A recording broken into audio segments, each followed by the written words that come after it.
Hello student, welcome to my YouTube channel. आज से हम स्टार्ट कर रहे हैं कक्षा 12 जीव विज्ञान के पाठ्यक्रम, जिसका पहला यूनिट है जनन।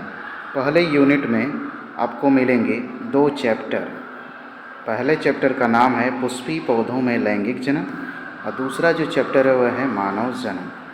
तो थोड़ा सा आपको बता देते हैं जनन क्या होती है। देखिए, जनन एक प्रकार की प्रक्रिया है जिसके द्वारा कोई भी जीव अपने जैसे संतान की उत्पत्ति करता है। ठीक है, इसमें जनन को अगर देखें तो 2 भागों में बांटा जा सकता है, एक लैंगिक जनन और एक अलैंगिक जनन। ठीक है, तो लैंगिक जनन के बारे में हमें पढ़ना है और अलैंगिक जनन के बारे में एक चैप्टर और इससे पहले आता है, लेकिन वह आपके सिलेबस में फ़िलहाल नहीं है। तो हमें देखना है लैंगिक जनन। अलैंगिक जनन किन में होता है? तो पादपों और जंतुओं दोनों में होता है। तो जिसमें हम देखेंगे पहले चैप्टर में कि पादपों में लैंगिक जनन कैसे होता है और दूसरे चैप्टर में हम देखेंगे मानव में लैंगिक जनन कैसे होता है। तो आइए स्टार्ट करते हैं पहला चैप्टर। पहला चैप्टर का नाम है पुष्पीय पौधों में लैंगिक जनन। ठीक है, लैंगिक जनन उन जीवों में होता है जिसमें नर और मादा दोनों युग्मक होते हैं। ठीक है, तो आइए स्टार्ट करते हैं। सबसे पहला टॉपिक है पहले अध्याय का पुष्प की संरचना। तो जैसा कि आप पुष्प एक देख पा रहे हैं, ठीक है, इसमें पुष्प के कौन कौन से अंग हैं और उसे क्या कहते हैं इसे समझ लेते हैं सबसे पहले। तो सबसे पहले अगर देखा जाए तो जो नीचे का भाग आपको ग्रीन दिखाई दे रहा है इसे हम बोलते हैं पुष्पवृंत। इसके बाद पुष्पवृंत के ऊपर ये वाला जो भाग आप देख पा रहे हैं इसे हम बोलते हैं पुष्पासन। ठीक है, अब पुष्पासन से लगा एक पत्ती जैसी संरचना है ग्रीन कलर की, उसे हम बोलते हैं वाह्यदल।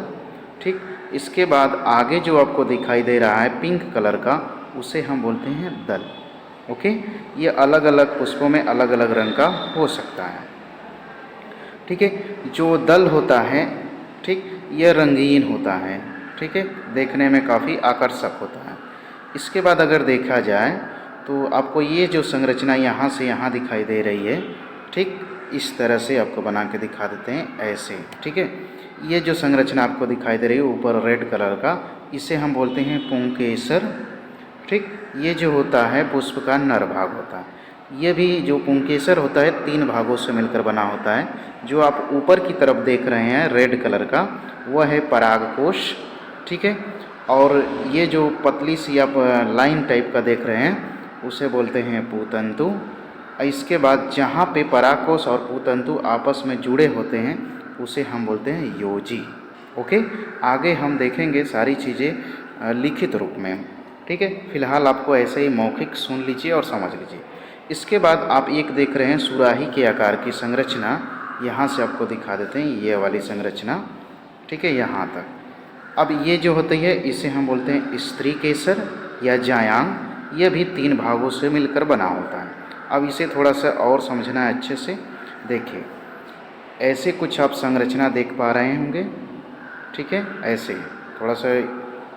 अब देखिए, जो ऊपर वाला भाग देख रहे हैं उसे हम बोलते हैं वर्तिकाग्र, और ये जो पतली सी नली नुमा संरचना है, थोड़ा दूसरा हम चित्र बनाते हैं ऐसे करके, मान लेते हैं ऐसे। ठीक है, ओके, अब यहाँ पर हम बना देते हैं जैसा कि ऊपर आप देख सकते हैं चाहें तो यहाँ से। ठीक है, जो चौकोर बॉक्स में है। अब इसके बारे में थोड़ा सा समझते हैं। देखिए, ये जो ऊपर वाला भाग है इसे वर्तिकाग्र बोलते हैं, और ये जो नली नुमा संरचना है इसे हम वर्तिका बोलते हैं, और जब पेंदी आप देख रहे हैं ये चौड़ा वाला भाग उसे हम बोलते हैं अंडाशय। ठीक है, ये जो होता है पुष्प का मादा जनन अंग होता है। तो आइए हम इसे अब देखते हैं लिखित रूप में कि कैसा क्या चीज़ें होती है। ठीक है, तो सबसे पहले देख लेते हैं हम पुष्प को निम्नलिखित 2 भागों में बांटा जा सकता है। यानी जो पुष्प होते हैं उसे 2 भागों में बांट सकते हैं, एक सहायक जनन अंग, एक होता है प्राथमिक जनन अंग। सहायक जनन अंग में आएंगे वाह्यदल पुंज और दल पुंज, और जबकि प्राथमिक जनन अंग में आएंगे पुमंग और जायांग। ओके, इसके बाद आगे देखा जाए तो पुष्प के और भी विभिन्न अंग हैं, उसे देख लेते हैं। जैसे पुष्पवृंत आपको बताए हैं कि पुष्प जिस डंठल या तना से, यानी नीचे वाला जो भाग एकदम देखते हैं उसे हम बोलते हैं पुष्पवृंत। जैसा कि आप पीछे देख लीजिए यहाँ से। ठीक है, ये जो नीचे वाला भाग आप देख पा रहे हैं ये वाला भाग, इसे हम बोलते हैं पुष्पवृंत। ओके, नेक्स्ट है हमारा पुष्पासन। पुष्पासन क्या होता है? पुष्पवृंत का आगे वाला भाग होता है, ठीक है, इसके ऊपर पुष्प का अन्य भाग स्थित होता है। नेक्स्ट है हमारा वाह्यदलपुंज। यह पुष्प का सबसे बाहरी चक्र होता है, ठीक है, इसकी इकाई को वाह्यदल या सेपल्स कहते हैं, जैसा कि आप इस चित्र में देख पा रहे हैं, वाह्यदल जो पत्तीनुमा संरचना है, ठीक है, इसी के बारे में बात हो रही है। नेक्स्ट है आपका दलपुंज। यह पुष्प का दूसरा चक्र है तथा वाह्यदलपुंज के भीतर की तरफ होता है। यह प्रायः रंगीन तथा सुंदर होता है। इसकी इकाई को हम दल या पेटल्स कहते हैं, जैसा कि यहाँ पर आप देख सकते हैं। ओके, आगे बढ़ें। चलिए, नेक्स्ट है परिदलपुंज। क्या होता है?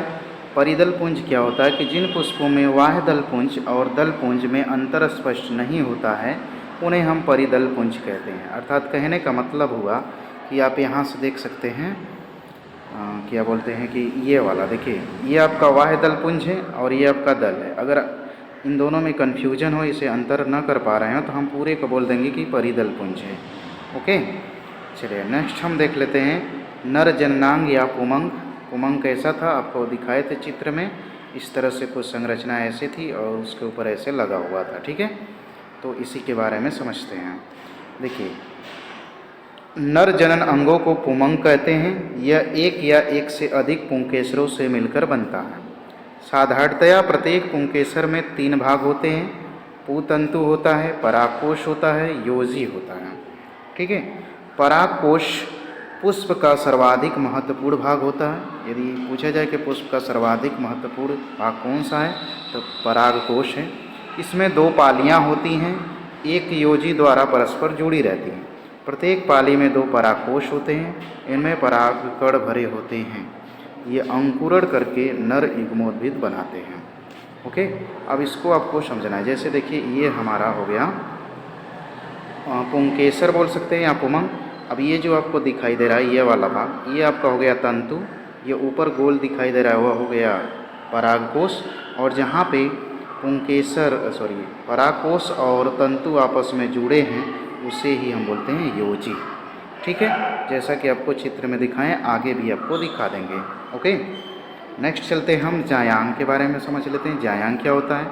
यह पुष्प का चौथा और अंतिम चक्र होता है। यह पुष्प का सबसे अधिक सुरक्षित भीतरी भाग है, यानी सबसे अंदर होता है। इसकी इकाई को हम स्त्री केसर अथवा अंडप कहते हैं। यह पुष्प का मादा जननांग है। आपको पहले भी बताया है कि जो जायांग होता है वह पुष्प का मादा भाग होता है। इसे हम अंडप भी कहते हैं। प्रत्येक अंडप 3 भागों से मिलकर बना होता है। इसका निचला जो भाग होता है वह अंडाशय होता है, जैसा कि आपको चित्र में इस तरह से बना के दिखाए थे, ठीक है। इस तरह से आपको दिखाए थे संरचना, ठीक है। तो जो नीचे वाला भाग है उसे हम बोलते हैं अंडाशय, ठीक है। आगे चलते हैं हम, जिसमें बीजांड होता है, यानी जिसमें बीज वगैरह होता है। अंडाशय से जुड़ी एक पतली नलीनुमा संरचना होती है, जिसे हम वर्तिका कहते हैं। अब देखिए, यह नलीनुमा जो संरचना आपको इसके आगे यहाँ से यहाँ दिखाई दे रही है, इसे ही हम बोलते हैं वर्तिका, ठीक है। नेक्स्ट देखते हैं आगे इसमें क्या चीज़ें हैं। वर्तिका कहते हैं, ठीक है। उसके अंत में वर्तिकाग्र स्थित होता है। वर्तिकाग्र का कार्य परागकणों को ग्रहण करना है। ये आगे वाला जो भाग देख पा रहे हैं, ये है आपका वर्तिकाग्र, ठीक है। इसका काम क्या है? तो परागकणों को ग्रहण करना होता है। इन परागकणों से जो पराग नली निकलती है वह वर्तिका से होकर ही बीजांड तक पहुंचती है। कहने का मतलब ये है कि जो पराग कण होते हैं उनसे भी एक नली निकलती है, जो इस पराग नली से होते हुए बीजांड तक पहुंचती है। तो आपको ये बात क्लियर हुई कि जो जायांग होता है वह पुष्प का अंतिम चक्र होता है, जो कि काफ़ी सुरक्षित होता है और सबसे अंदर होता है, ठीक है। इसे हम जायांग को हम अंडप या स्त्री केसर भी बोलते हैं। ये 3 भागों से बना होता है, अंडाशय, वर्तिका और वर्तिकाग्र, ठीक है। वर्तिकाग्र का काम होता है कि पराग कणों को ग्रहण करना, ठीक है। ठीक, चलते हैं आगे। अब नेक्स्ट है हमारा लघु बीजाणु धानी। क्या होती है? यानी जो परागकोश होते हैं उसके अंदर कुछ छोटे छोटे चैम्बर होते हैं, उसके बारे में समझते हैं। यानी हमें देखना है इसमें परागकोश के बारे में। तो देखिए अब चित्र पहले यहाँ से देख लीजिए, थोड़ा सा आपको आइडिया मिल जाएगा कि परागकोश कैसा होते हैं। बाकी चीज़ें हम आपको समझा देंगे, ठीक है। तो चलिए देखते हैं एक एक पॉइंट को। देखिए पहले इसको समझ लेते हैं। ये मान लीजिए कि परागकोश है, ऐसे कुछ देखने में लगता है परागकोश। जब इसे अनुप्रस्थ ऐसे काटेंगे तो आपको इस तरह की दो संरचनाएं दिखाई देंगी, दो भाग, ठीक है। दो भाग में क्या होगा, प्रत्येक भाग में दो दो आपको लघु बीजाणु धानी दिखाई देगी, ठीक है।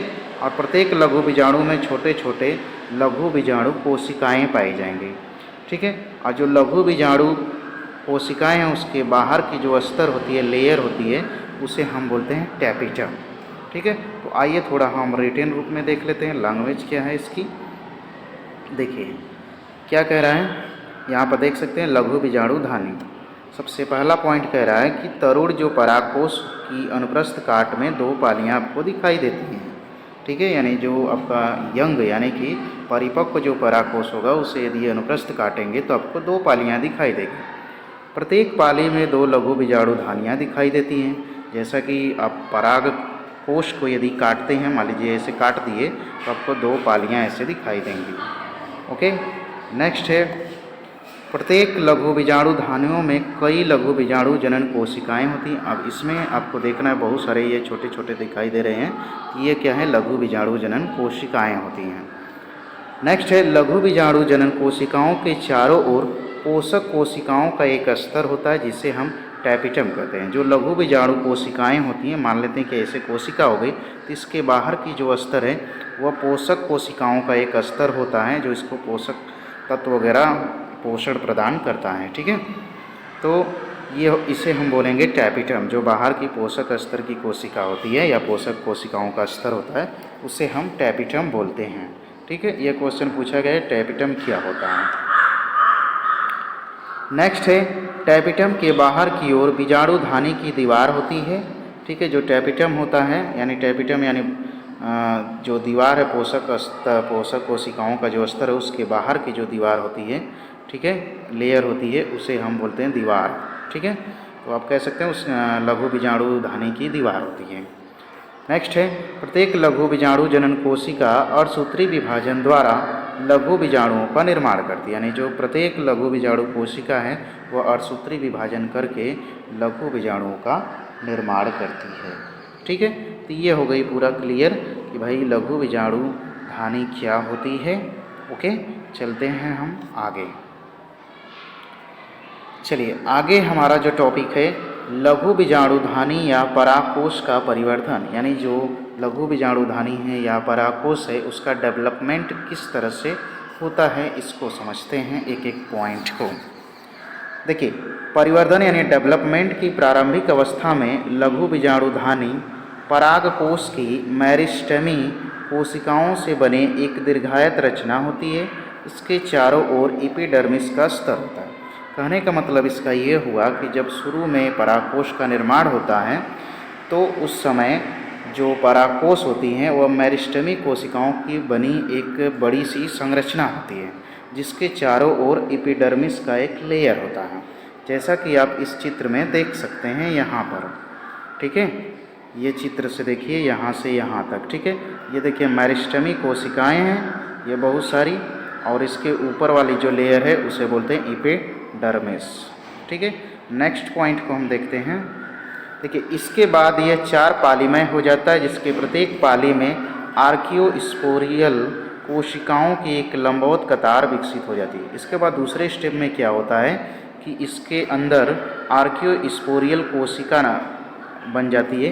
ये एक तरह की कोशिका ही होती है आर्कियोस्पोरियल कोशिका, उसका निर्माण हो जाता है। दूसरे पॉइंट में बी वाले में देख सकते हैं।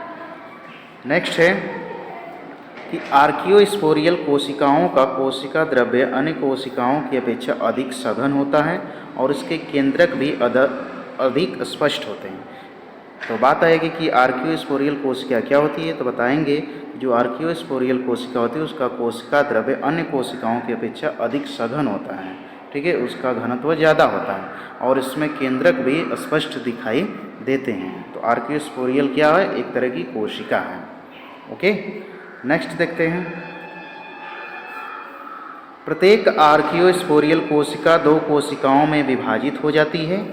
इसमें से बाहरी व एपिडर्मिस की ओर स्थित कोशिका प्राथमिक भित्ति कोशिका और अंदर की कोशिका प्राथमिक बीजाणु जनन कोशिका कहलाती है। यानी दो भागों में यह बढ़ जाती है। आर्कियोस्पोरियल कोशिका जो कि भित्ति की तरफ यानी एपिडर्मिस यानी ऊपर की तरफ जो होती है उसे हम बोलते हैं कोशिका का स्थित कोशिका जो होती है उसे प्राथमिक भित्ति बोलते हैं कोशिका, और अंदर की जो होती है उसे हम बोलते हैं प्राथमिक बीजाणु जनन कोशिका।